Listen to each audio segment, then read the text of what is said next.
everyone, welcome to Parcham classes. I'm Bhumika Prajapati. So as you all know, modern history में MCQ series चल रही है हमारी and इस सीरीज़ में आज जिन टॉपिक्स पर हम लोग क्वेश्चंस लगाने वाले हैं, डिस्कशन करने वाले हैं, वो टॉपिक्स है Simon commission and Lahore session जो कांग्रेस का हुआ था जिसमें कंप्लीट इंडिपेंडेंस की डिमांड की गई थी। इनसे रिलेटेड क्वेश्चंस जो है आप लोगों को आज के इस लेक्चर, इस सेशन में देखने को मिलेंगे। Clear? So without wasting any time हम लोग हमारी आज का सेशन शुरू करते हैं। सो हम स्टार्ट करते हैं हमारे फर्स्ट क्वेश्चन के साथ, that when did Simon commission visited India. ठीक है, साइमन कमीशन भारत कब आया था ये पूछा गया है। सो देखिए, रिमेंबर साइमन कमीशन 1927 में बन चुका था, बट यहाँ पे क्वेश्चन में पूछा गया है कि ये इंडिया कब आया था। तो साइमन कमीशन इंडिया आया था 1928 में। ठीक है, नाउ द पॉइंट इज क्या कि ये साइमन कमीशन है क्या, राइट? क्यों इंडियंस ने इसका इतना ज़्यादा विरोध किया, क्यों गो बैक साइमन जो है इसके नारे लगाए गए, साइमन कमीशन को बॉयकॉट क्यों किया जा रहा था, ये सारे रीज़न जो है, इसकी स्टोरी जो है शुरू होती है गवर्नमेंट ऑफ इंडिया एक्ट 1919 से। ठीक है, अब गवर्नमेंट ऑफ इंडिया एक्ट 1919 में ऐसा क्या था जिस कारण से इंडियंस को साइमन कमीशन से इतनी प्रॉब्लम हो रही थी। सो द पॉइंट इज कि गवर्नमेंट ऑफ इंडिया एक्ट 1919 में ये कहा गया था कि जो ब्रिटिश गवर्नमेंट है वो ये चाह रही है कि इंडियंस का पार्टिसिपेशन जो है वो गवर्नमेंट में, एडमिनिस्ट्रेशन में, पॉलिसी मेकिंग में क्या किया जाए, बढ़ाया जाए, राइट? तो वो लोग क्या कह रहे थे कि वो लोग इंडियंस का पार्टिसिपेशन बढ़ाना चाहते हैं, किसमें? पॉलिसी मेकिंग एंड एडमिनिस्ट्रेशन, इन सारी चीज़ों में। दूसरी चीज़ गवर्नमेंट ऑफ इंडिया एक्ट 1919 में ये कही गई थी कि आफ्टर 10 इयर्स एक कमेटी जो है बनाई जाएगी। ठीक है, ये कमेटी क्या करेगी, गवर्नमेंट ऑफ इंडिया एक्ट 1919 में जितने भी रिफॉर्म्स लाए गए थे उनके एनालिसिस करेगी, उनके अच्छे और बुरे पॉइंट जो है सबको डिवाइड करेगी कि क्या अच्छा रहा है, क्या फ्रूटफुल रहा है या क्या फ्रूटफुल नहीं रहा है, उन सभी चीज़ों को डिवाइड करेगी। देन आगे जो है, जो कि गवर्नमेंट ऑफ इंडिया एक्ट 1929 में जो नया रिफॉर्म्स लाने हैं उसके लिए रिकमेंडेशंस जो है ये कमेटी देगी। ठीक है, हुआ यूँ, जो कमेटी 10 साल के बाद बननी चाहिए थी वो 1927 में ही बन गई। ठीक है, इसके पीछे अपने कुछ पॉलिटिकल रीजंस थे, वो हम लोग बाद में लेक्चर जब डिटेल में डिस्कस करेंगे तब बात करेंगे। बट अभी देख लो कि 1927 में ही कमेटी बन गई। अब सबसे बड़ी प्रॉब्लम ये है कि ये लोग इंडिया के लिए ही रिफॉर्म्स लाने वाले, इंडिया के लिए कॉन्स्टिट्यूशन फ्रेम कर रहे हैं, और इस पूरी कमेटी में जिसमें 7 मेंबर थे, उस 7 में से एक भी मेंबर इंडियन नहीं था। ठीक है, सो एक तरफ जो गवर्नमेंट ऑफ इंडिया एक्ट 1919 ये कह रहा था कि हम लोग इंडियंस के पार्टिसिपेशन को बढ़ाना चाह रहे हैं, वहीं दूसरी ओर ये इन्होंने कमेटी बनाई, उस कमेटी में एक भी इंडियंस को नहीं रखा। मतलब वो कमेटी जो ये डिसाइड करने वाली कि आगे कॉन्स्टिट्यूशन किस तरीके से फ्रेम होना है या क्या नए रिफॉर्म्स हमें लाने हैं, उस कमेटी में एक भी इंडियंस को नहीं रखा गया था। क्लियर? तो इस चीज़ के अगेंस्ट जो है सब बहुत ज़्यादा फ्रस्ट्रेशन, बहुत ज़्यादा एंगर था ब्रिटिश गवर्नमेंट के अगेंस्ट, और इसलिए boycott Simon, go back Simon, इस तरीके के नारे लगाए गए थे। एंड ब्लैक फ्लैग्स जो है लेकर लोग घूम रहे थे जब साइमन कमीशन जो है इंडिया लैंड हुआ था तब। तो बहुत सारी चीज़ें हुई थी, उसमें से एक जो सबसे दुखद दुर्घटना जो हुई थी वो ये थी कि लाहौर में लाला लाजपत राय जो है वो भी प्रोटेस्ट कर रहे थे और उन पे लाठीचार्ज किया गया था, जिस कारण से उनकी डेथ हो जाती है, उनको हेड इंजरी के कारण। तो ये बहुत सारी इंपॉर्टेंट चीज़ें जो है साइमन कमीशन से जुड़ी हुई है। रिया, तो अब हम आगे बढ़ते हैं। इस क्वेश्चन का तो करेक्ट आंसर हो जाएगा ऑप्शन बी, 1928, राइट? आगे बढ़ते हैं नेक्स्ट क्वेश्चन की तरफ, that is question number 2। The people of India they agitated against the arrival of Simon commission. Bharat के लोगों ने साइमन कमीशन के आगमन के खिलाफ आंदोलन किया था, उसका क्या कारण है यार? बहुत क्लियर है इसका कारण, ऑप्शन की तरफ देखने की ज़रूरत नहीं, आपको यूं ही पता होना चाहिए कि भैया साइमन कमीशन में एक भी भारतीय मेंबर नहीं था, एक भी इंडियन मेंबर नहीं था। यही तो रीज़न था कि इंडियंस इसके अगेंस्ट आवाज़ उठा रहे थे। ठीक है, तो ओके, ये रहा option C, there was no Indian member in Simon Commission. ठीक है, साइमन कमीशन में कोई भी भारतीय सदस्य नहीं था। Therefore, the people of India were agitating against the arrival of Simon Commission. आगे बढ़ते हैं हम लोग नेक्स्ट क्वेश्चन की तरफ, that is question number 3। Who was the Secretary of State for India during Simon Commission? ठीक है, साइमन कमीशन के दौरान भारत के राज्य सचिव कौन थे? इंपॉर्टेंट क्वेश्चन है। तो वो थे लॉर्ड बर्किनहेड। ठीक है, लॉर्ड बर्किनहेड जो है वो secretary of state for India थे जब साइमन कमीशन फॉर्म हुई थी। So basically the point is कि जब इंडियंस जो है राइट वो एजिटेट करने लगे, रिवॉल्ट करने लगे, उस चीज़ के प्रोटेस्ट करने लगे कि साइमन जो है go back Simon and black flags लेके जाना, प्रोटेस्ट कर रहे थे सड़क पर। तो यहाँ पर लॉर्ड बिरकेनहाइट आके बोलते कि तुम लोग काबिल नहीं हो कि तुम लोग एक कॉन्स्टिट्यूशन या अपने ही कंट्री के लिए रिफॉर्म्स फ्रेम कर सको, तुम लोग इतने तुम में इतनी कैपेबिलिटी नहीं है, और अगर तुम में कैपेबिलिटी भी है तो तुम लोग ऐसे रिफॉर्म नहीं ला सकते हो जो सोसाइटी के हर एक सेक्शन को अप्रूव्ड हो, ठीक है, हर एक क्लास को अप्रूव्ड हो, तुम इस तरीके के रिफॉर्म्स नहीं ला सकते हो। तो यहाँ पर लॉर्ड बिरकेनहाइट जो है ओपनली चैलेंज कर रहे थे इंडियंस को, ये कहते हुए कि भैया तुम कैपेबल नहीं हो रिफॉर्म्स फ्रेम करने के लिए, तो हम तुम्हें क्यों ले साइमन कमीशन के अंदर, ठीक है, तुम्हें क्यों ही मेंबर बनाए। ये चीज़ लॉर्ड बिरकेनहाइट ओपनली चैलेंज कर रहे थे इंडियंस को। तो यहीं पर इंडियंस ने इनका चैलेंज एक्सेप्ट करा। उन्होंने कहा कि हम आप लोगों को फ्रेम करके बताते हैं और हम ऐसे रिफॉर्म्स लेकर आएंगे जो इंडिया के हर सेक्शन, हर क्लास, हर लोगों को जो है उससे आपत्ति नहीं होगी, सबको अप्रूव्ड होगा, ठीक है। तो इस चैलेंज को एक्सेप्ट करा, ठीक है। इस चैलेंज के एक्सेप्टेंस का जो रिजल्ट था वो था नेहरू रिपोर्ट, राइट।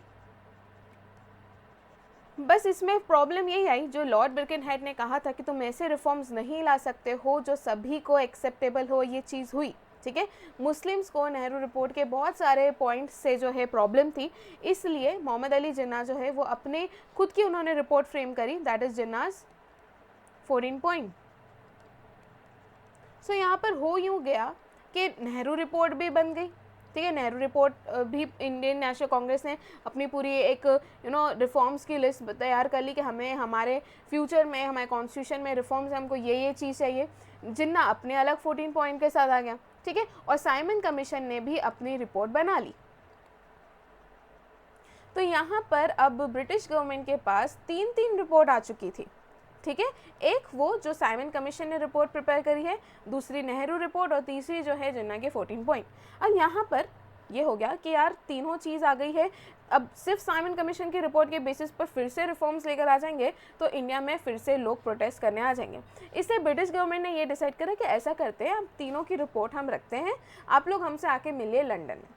लंदन में हम कुछ राउंड टेबल कॉन्फ्रेंसेस करेंगे और आपकी इन रिपोर्ट्स पे डिस्कशन करेंगे और फिर देखेंगे कि हमें आगे जो है क्या रिफॉर्म्स लाने हैं, ठीक है। तो इस तरीके से साइमन कमीशन से बनी नेहरू रिपोर्ट से डिसअपॉइंट होकर मोहम्मद अली जिन्ना ने बनाई जिन्नास 14 पॉइंट। इसके बाद सभी ने अपनी रिपोर्ट सबमिट करी, उसके बाद पिक्चर पहुंच जाती है लंदन, जहाँ पर राउंड टेबल कॉन्फ्रेंसेस में इन पर डिस्कशन होगी, right.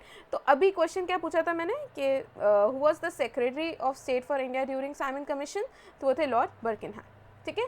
So Lord बिरकेनहाइट had berated Indians on account of their perceived inability to formulate a concrete scheme of reforms through consensus among all section of Indian political scene, के तुम ऐसे reforms नहीं लेकर ला सकते हो जो इंडिया के हर सेक्शन को, ठीक है, इंडिया में जितने भी तरीके के लोग हैं वो सबको अप्रूव्ड हो, इस तरीके की तुम रिफॉर्म्स नहीं ला सकते हो, तुम केपेबल ही नहीं हो, ठीक है। तो यहाँ पर उनकी केपेबिलिटी पर बेसिकली उंगली उठाई गई थी और इस चैलेंज को इंडियंस ने एक्सेप्ट करा, उसी का रिजल्ट था नेहरू रिपोर्ट। सो याद रखना, क्वेश्चन इससे बहुत बार एग्जाम में बने हैं कि साइमन कमीशन के टाइम सेक्रेटरी ऑफ स्टेट कौन थे, तो वो थे lord Birkenhead, right. Next question, question number 4, who among the following members of Simon commission belonged to liberal party. Simon commission के निम्नलिखित सदस्यों में से कौन उदारवादी दल के थे, राइट। तो सर जॉन साइमन जो है वो खुद ही जो है कौन सी पार्टी को बिलोंग कर रहे थे, लिबरल पार्टी। तो जो साइमन कमीशन को हेड कर रहे थे वो कौन थे, सर जॉन साइमन, जो कि कौन सी पार्टी से थे, तो वो थे लिबरल पार्टी, ठीक है। यूके में 2 पार्टी थी बेसिकली, एक थी कंजर्वेटिव पार्टी और दूसरी थी लिबरल पार्टी, राइट। अब इसी में याद रखना, ये जो 7 मेंबर्स थे ना साइमन कमीशन में, उसमें से एक मेंबर क्लेमेंट एटली थे, ठीक है। क्लेमेंट एटली भी साइमन कमीशन के मेंबर थे। आप सोच रहे होंगे अब इसमें इतना क्या खास बात है। सो रिमेंबर जब इंडिया को फ्रीडम मिला, ठीक है, 1947 के बाद, जो यूके के प्राइम मिनिस्टर थे जिसने फाइनली अप्रूव दिया था, एक्चुअली वर्ल्ड वॉर सेकेंड जैसे ही एंड हुआ था उसके बाद क्लेमेंट एटली जो है वो क्या बन गए थे, यूके के प्राइम मिनिस्टर, ठीक है। तो वही फेवर में थे कि अब इंडियंस जो है उनको उनकी आज़ादी, उनका फ्रीडम जो है दे देना चाहिए। तो Clement Attlee was a member of commission, he would later become Britain's prime minister during Indian independence and partition in 1947। पढ़ते हैं नेक्स्ट क्वेश्चन की तरफ, that is question number 5। Question number 5 says which of the following statements are true about Simon Commission? Select the correct answer from the codes given below, ठीक है। तो यहाँ पर नीचे कुछ स्टेटमेंट्स दे रखे रिगार्डिंग साइमन कमीशन, तो हमें देखना है कि वो कौन से स्टेटमेंट जो है करेक्ट है और कौन से स्टेटमेंट करेक्ट नहीं है, ठीक है।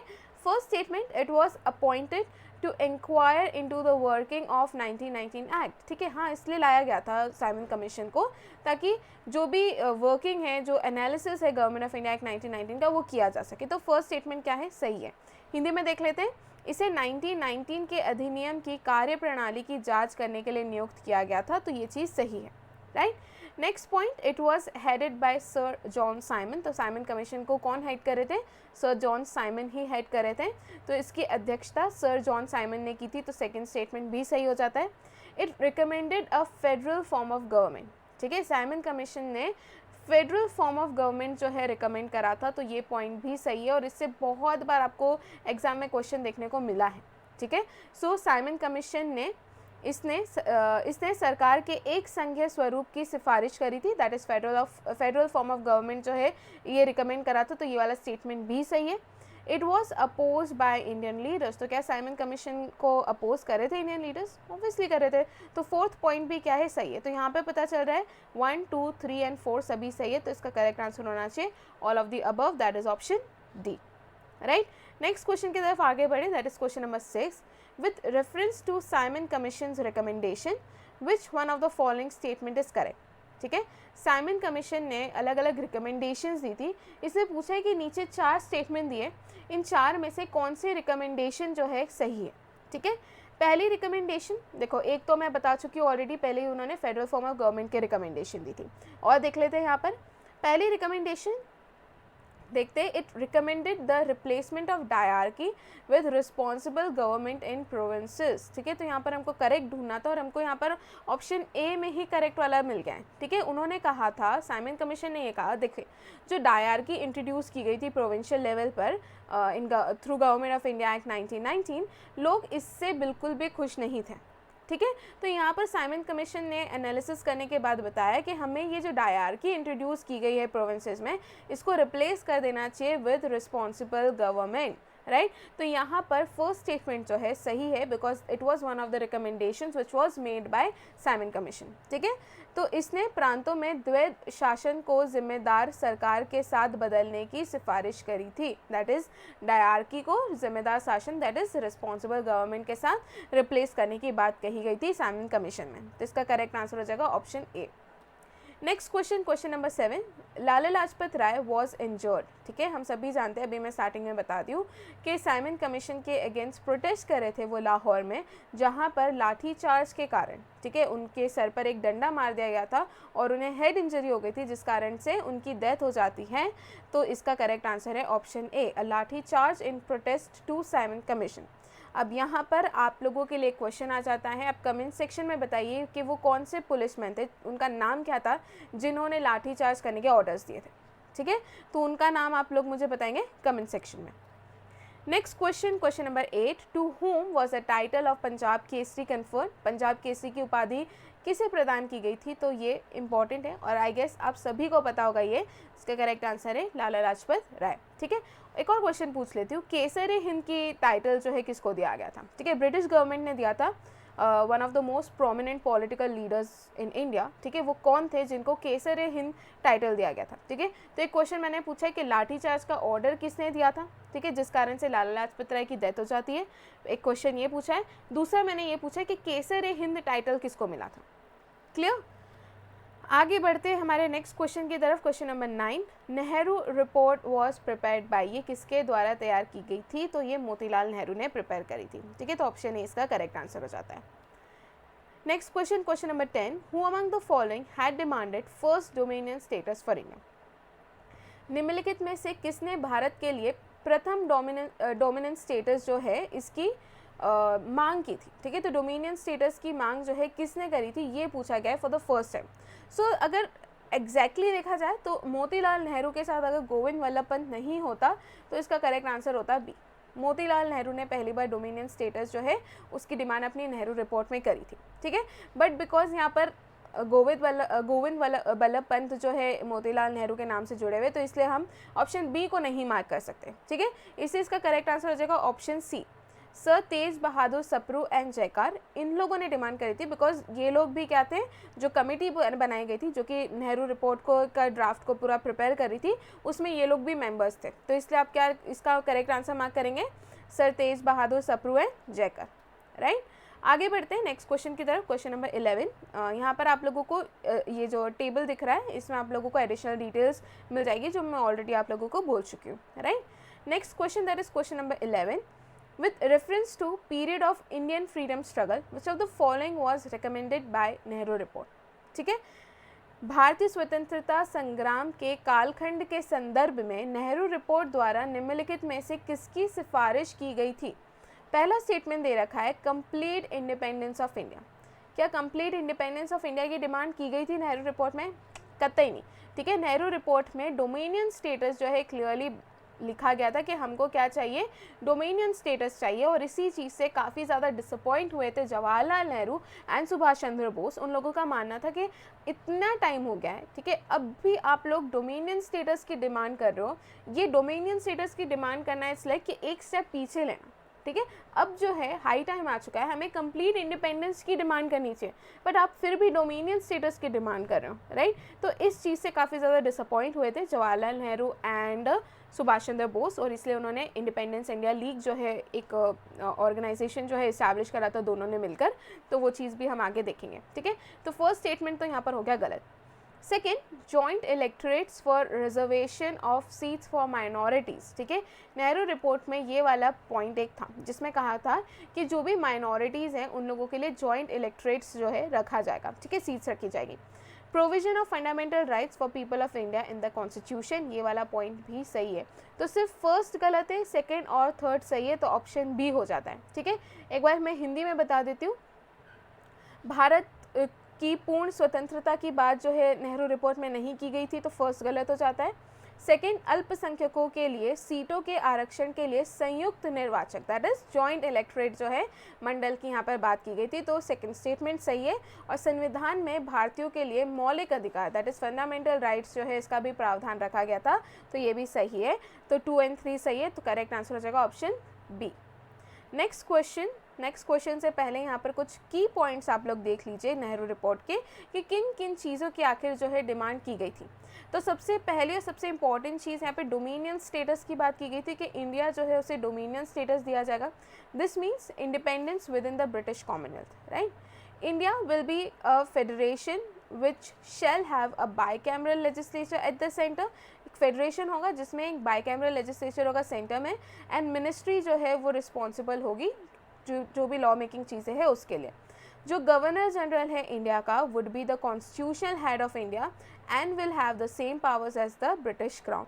There will be no separate electorate, कोई सेपरेट इलेक्टोरेट नहीं होगा। जॉइंट इलेक्टोरेट्स जो है आप रख सकते हो बट सेपरेट इलेक्टोरेट नहीं होगा। The draft report also define the citizenship and fundamental rights. ठीक है, तो इस ड्राफ्ट रिपोर्ट में सिटीजनशिप के बारे में भी मेंशन किया गया था एंड फंडामेंटल राइट्स के बारे में भी मेंशन किया गया था। ठीक है, तो ये कुछ इंपॉर्टेंट की पॉइंट्स है नेहरू रिपोर्ट के, याद रखिएगा। आगे बढ़ते हैं हम लोग, फिल इन द ब्लैंक्स है। The Nehru report was drafted bye a committee which was headed by, तो हम सभी को पता है नेहरू रिपोर्ट को हेड कौन कर रहे थे, तो मोतीलाल नेहरू जो है उसे हेड कर रहे थे। ठीक है, उसके बाद तो सब्जेक्ट क्या था इस पूरे रिपोर्ट को बनाने का, तो ऑब्वियसली कॉन्स्टिट्यूशनल अरेंजमेंट्स जो है भारत में जो हो रहे थे, रिफॉर्म्स के बारे में रिकमेंड करना, ये सारी चीज़ें जो है नेहरू रिपोर्ट का मेन सब्जेक्ट था। So option see that is Motilal Nehru, and जो कॉन्स्टिट्यूशनल अरेंजमेंट्स हो रहे थे इंडिया में वो इसका क्या हो जाएगा, करेक्ट आंसर हो जाएगा ऑप्शन सी। ठीक है, सो नेहरू रिपोर्ट को ड्राफ्ट करा था एक कमेटी ने जिसको हेड कर रहे थे मोतीलाल नेहरू, और इसका विषय क्या था, तो इसका विषय ये था कि संविधान में जो भी अरेंजमेंट्स हो रहे हैं वो क्या था, इस नेहरू रिपोर्ट का विषय था, राइट। आगे बढ़ते हैं हम लोग नेक्स्ट क्वेश्चन की तरफ, that is question number 13। In which of the following sessions of Muslim League Mohammad Ali Jinnah put forth his 14 point proposal. ठीक है, कौन से सेशन में मुस्लिम लीग के जिन्ना ने अपने 14 पॉइंट प्रपोजल जो है, जिन्ना के 14 पॉइंट जिसे कहा जाता है, उसका प्रस्ताव रखा था। सो मुस्लिम लीग के निम्नलिखित में से किस अधिवेशन में मोहम्मद अली जिन्ना ने अपना सूत्रीय प्रस्ताव, ठीक है, 14 सूत्रीय प्रस्ताव जो है सामने रखा था, तो वो है 1929 में। तो जिन्ना के 14 पॉइंट्स कब आ गए थे, 1929 में। अब यहाँ पर जिन्ना के 14 पॉइंट्स से ज़्यादा ये इम्पॉर्टेंट है आप लोगों के लिए जानना कि जिन्ना को क्या प्रॉब्लम थी नेहरू रिपोर्ट से। ठीक है, देखिए जिन्ना के 14 पॉइंट लाने का सबसे बड़ा और सबसे मेन मकसद ये था कि वो इन पॉइंट्स के थ्रू मुस्लिम के इंटरेस्ट जो है उसको सेव गार्ड करना चाहते थे। सिर्फ और सिर्फ यही मकसद था उनका जिन्ना के 14 पॉइंट लाने का। ठीक है, सो जो ऑल पार्टीज मीटिंग हुई थी कैलकाटा में दिसंबर 1928, जहाँ पर Jinnah moved certain amendments to Nehru report. ठीक है, नेहरू रिपोर्ट ऑलरेडी जो है पार्टी में लोगों को बता दी गई थी और उसमें जिन्ना चाहते थे कुछ अमेंडमेंट्स लाना। ठीक है, but these amendments were not accepted by Congress, so Jinnah जो है refuse to participate further in the conference. ठीक है, जो भी जिन्ना ने अमेंडमेंट्स की बात कही थी वो एक्सेप्टेबल नहीं थी कांग्रेस को, और इसलिए जिन्ना ने कहा कि मैं आगे से ये जो भी कॉन्फ्रेंसेस होंगे इंडियन नेशनल कांग्रेस के साथ पार्टिसिपेट नहीं करूँगा। फ्यू डेज़ लेटर मुस्लिम ऑल पार्टीज़ कॉन्फ्रेंस हुई थी जो कि दिल्ली में हुई थी, जिसमें नेशनलिस्ट मुस्लिम्स ने अटेंड करा था और they formulated a series of demands on behalf of Muslims of the country. ठीक है, in all Muslim parties conference it was made clear that कि कोई भी कॉन्स्टिट्यूशन, ठीक है, भले किसी ने भी प्रपोज करा हो, किसी ने भी डिवाइस करा हो, would be acceptable to the Muslims of the country unless it confirmed with those demands. ठीक है, कि वो यूँ कह रहे हैं इन शॉर्ट कि हम किसी भी तरीके के कॉन्स्टिट्यूशन को एक्सेप्ट करने को तैयार नहीं रहेंगे जब तक जो डिमांड्स हम रख रहे हैं अगर वो उस कॉन्स्टिट्यूशन में इनकलकेटेड नहीं होगी तब तक हम उन कॉन्स्टिट्यूशन को क्या करेंगे, एक्सेप्ट नहीं करेंगे, चाहे वो कॉन्स्टिट्यूशन किसी ने भी क्यों ना बनाया हो, चाहे वो ब्रिटिश गवर्नमेंट ने बनाया हो, चाहे वो इंडियन नेशनल कांग्रेस ने बनाया या किसी ने भी क्यों ना बनाया हो, वो उस कॉन्स्टिट्यूशन को एक्सेप्ट नहीं करेंगे अगर उनकी डिमांड्स उसमें इनकलकेटेड नहीं होगी तो। ठीक है, same time Jinnah after consulting the Muslim leaders उन्होंने अपने 14 पॉइंट्स को फॉर्मुलेट करा था for safeguarding the rights and interest of Muslims in any future constitution of the country. So the point is कि जिन्ना के पूरे 14 पॉइंट से रिलेटेड क्वेश्चंस नहीं बनते। ठीक है, नेहरू रिपोर्ट से आपको देखने को मिल जाएंगे, बट जिन्ना के वो पॉइंट से क्वेश्चन बनते कि जिन्ना ने किन किन पॉइंट्स के अगेंस्ट, वो किन किन पॉइंट्स में अमेंडमेंट चाहते थे। ठीक है, सो मैं अभी इसको डिस्कस नहीं कर रही हूँ वरना लेक्चर काफ़ी ज़्यादा बड़ा हो जाएगा। इसके बाद आप लोगों को ऑलरेडी शायद लेक्चर मिल चुका होगा जो कि सैटरडे को आएगा, जिसमें मैं पूरा साइमन कमीशन, ठीक है, नेहरू रिपोर्ट और जिन्ना के 14 पॉइंट में से उन पॉइंट्स को डिस्कस करूँगी जिसमें वो अमेंडमेंट करवाना चाहता था नेहरू रिपोर्ट में। क्लियर, आगे बढ़ते हैं हम लोग क्वेश्चन नंबर 14 की तरफ। The radical wing of Congress party with Jawaharlal Nehru as one of its main leader founded the independence for Indian league in opposition to. ठीक है, नेहरू रिपोर्ट के अपोजिशन में जवाहरलाल नेहरू और सुभाष चंद्र बोस ने मिलकर इंडिपेंडेंस फॉर इंडियन लीग जो है इसकी स्थापना करी थी। किसके अपोजिशन में? नेहरू रिपोर्ट के। क्यों अपोज कर रहे थे? बिकॉज वो लोग चाहते थे कि डोमिनियन स्टेटस की डिमांड हम लोगों को नहीं करनी चाहिए। ठीक है, डोमिनियन स्टेटस की डिमांड करना मतलब एक कदम पीछे लेना है। ये हाई टाइम है, हमें कंप्लीट इंडिपेंडेंस की डिमांड करनी चाहिए, राइट। तो इस कारण से इस चीज़ का अपोज करते हुए जवाहरलाल नेहरू और सुभाष चंद्र बोस ने मिलकर इंडिपेंडेंस फॉर इंडियन लीग की क्या करी थी? स्थापना करी थी। ठीक है, सो जवाहरलाल नेहरू के मुख्य नेताओं में से एक के रूप में कांग्रेस पार्टी के कट्टरपंथी विंग ने भारतीय स्वतंत्रता लीग जो है इसकी स्थापना करी थी। किस चीज़ के विरोध में? ठीक है, तो यहाँ पर ये पूछा गया, तो करेक्ट आंसर हो जाएगा option C, Nehru report. Next question, question number 15, who of the following was the president of all parties conference, जो कि फरवरी 1928 में हुई थी। ठीक है, फेब 1928 में आयोजित ऑल पार्टी सम्मेलन के अध्यक्ष निम्नलिखित में से कौन थे? तो वो थे M.A. अंसारी। ठीक है, इंपॉर्टेंट क्वेश्चन है बिकॉज ऑल पार्टी कॉन्फ्रेंस हुआ था 1928 में। अब आप लोग मुझे ये भी बताइए कि ऑल पार्टी कॉन्फ्रेंस से यहाँ पे क्या मतलब है, कौन कौन सी पार्टीज़ यहाँ पे मिलती थी, कौन कौन होते थे? देखो, इंडियन नेशनल कांग्रेस और मुस्लिम लीग तो पता ही है, और कौन होता था ये आप लोग मुझे बताएंगे कमेंट सेक्शन में, राइट। सो करेक्ट आंसर हो गया इसका option B, doctor M.A. Ansari. आगे बढ़ते हैं क्वेश्चन नंबर 16 की तरफ। During the Indian freedom struggle, who among the following proposed that Swaraj should be defined as complete independence free from all foreign control? भारतीय स्वतंत्रता संग्राम के दौरान, अब यहाँ पे सुन लो, यहाँ पे इंडियन फ्रीडम स्ट्रगल का है।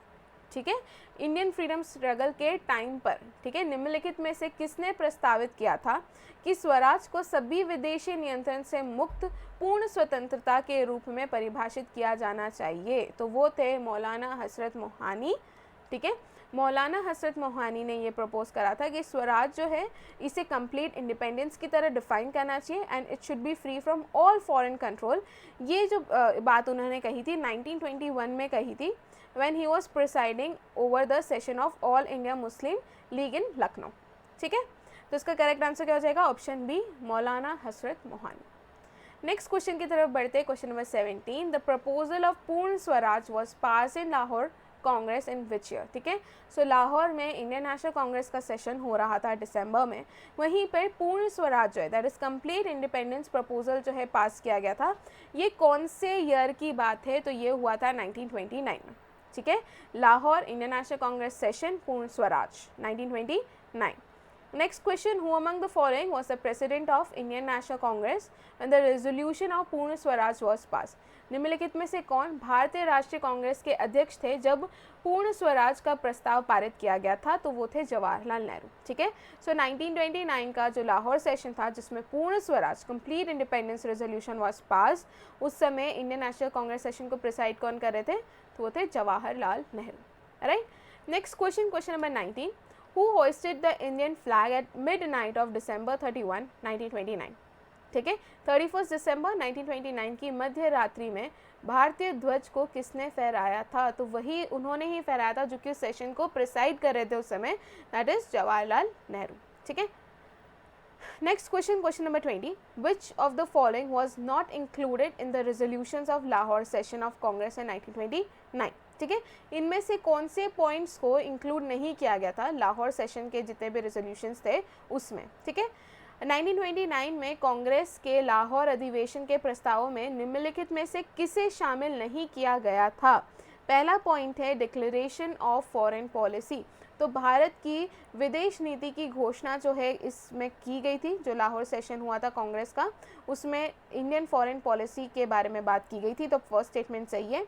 उसके बाद यहाँ पे पूछा कि क्या इंक्लूड नहीं किया गया था, तो दिस वाज इंक्लूडेड। ठीक है, उसके बाद कंप्लीट इंडिपेंडेंस, ऑब्वियसली पूर्ण स्वराज 2 बार बोल दी हूँ, तो ये वाला पॉइंट भी इंक्लूडेड था उन रेजोल्यूशंस में। Preparing to launch civil disobedience, ये वाला स्टेटमेंट भी सही है। ये जो लाहौर सेशन हुआ था इसमें ये भी डिसाइड करा था कि हम जल्द ही सिविल डिसोबीडियंस मूवमेंट जो है उसे लॉन्च करने वाले हैं। ठीक है, बट ऑप्शन डी जो है ऑटोमेटिकली करेक्ट हो जाता है। इसमें अनटचेबिलिटी को अबॉलिश करने से रिलेटेड कोई भी बात नहीं की गई थी। ठीक है, तो अनटचेबिलिटी के उन्मूलन की बात इसमें नहीं की गई थी। किसमें? लाहौर सेशन ऑफ कांग्रेस 1929 के रेजोल्यूशन में। तो करेक्ट आंसर क्या हो जाएगा इसका? Option D. आगे बढ़ते हैं हमारे next question, that is question of the day की तरफ। यहाँ पे ख़त्म होता है हमारे सारे इंपॉर्टेंट क्वेश्चंस। मैं एक क्वेश्चन और पूछना चाहती हूँ कि मैंने आपसे ये तो पूछ लिया कि वो जो झंडा है, ठीक है, हमारा जो तिरंगा है, उसे जवाहरलाल नेहरू ने जो है 31 दिसंबर की मिडनाइट को होइस्ट करा था। ये तिरंगा कौन से नदी के किनारे जो है लहराया गया था, ये भी आप लोग मुझे बताएंगे कमेंट सेक्शन में। राइट, अब यहाँ पर आ जाता है हमारा question of the day. Question of the day है the Purna Swaraj resolution adopted at Lahore session of Indian National Congress was moved by. ठीक है, भारतीय राष्ट्रीय कांग्रेस के लाहौर अधिवेशन में अपनाया गया पूर्ण स्वराज प्रस्ताव किसके द्वारा पेश किया गया था, यहाँ पर ये पूछा गया। ठीक है, सो आई होप लेक्चर हमारे यहाँ ख़त्म होता है और आप लोगों को सारी चीज़ें समझ में आई होगी, कोई डाउट नहीं होगा। एंड डाउट है तो कमेंट सेक्शन में पूछेगा। इसके अलावा जितने भी क्वेश्चंस मैंने पूछे, ठीक है, उन सभी का जवाब भी आप लोगों को कमेंट सेक्शन में देना है। ठीक है, भले ही आपको क्वेश्चन का जवाब नहीं पता है तो भैया गूगल बाबा है, वहाँ पर जाके सर्च करो, वहाँ पे देखो कि क्या करेक्ट आंसर, और फिर आके कमेंट सेक्शन में करो। उससे क्या रहेगा, आपको याद रहेगा कि आपने सर्च भी कर लिया, आपको पता भी चल गया और आपने लिख भी लिया। ठीक है, so make sure comment section में आप लोग इसका जवाब दीजिएगा। बाकी आज का लेक्चर हम लोग यहीं पे ख़त्म करते हैं, मिलते हैं जल्द ही नए सेशन में। ठीक है, तब तक के लिए थैंक यू।